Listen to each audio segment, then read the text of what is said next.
Okay, இப்போ hand brake பற்றி சொல்லுங்கள். ஹேண்ட் பிரேக் எதுக்கு கொடுத்துருக்காங்க காரில்? இப்போ பேசிக்காக ஹேண்ட் பிரேக் என்னன்னா, என்னதான் பிரேக் நம்ம இன்டீரியராக உள்ளே இருந்தாலும் அது உள் ஹேண்ட்லிங் தான்.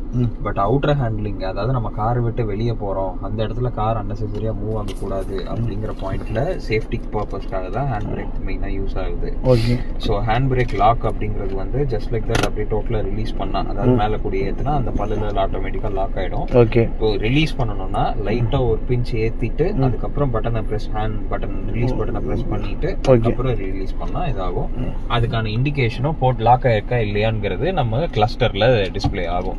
போட்டிருக்கோம் அப்படின்னா அங்கே டிஸ்பிளே வரப்போகுது, எடுத்துட்டேன்னா டிஸ்பிளே போயிடும். அதை பொறுத்து ஐடென்டிஃபை பண்ணி. சரி, இப்போ ஹேண்ட் பிரேக் போட்டால் எந்த வீல பிடிக்கும்? ஃப்ரண்ட் வீல பிடிக்குமா, பேக் வீல பிடிக்குமா? பேக் வீல தான் பிடிக்கும், ஃப்ரண்ட் வீல பிடிக்காது.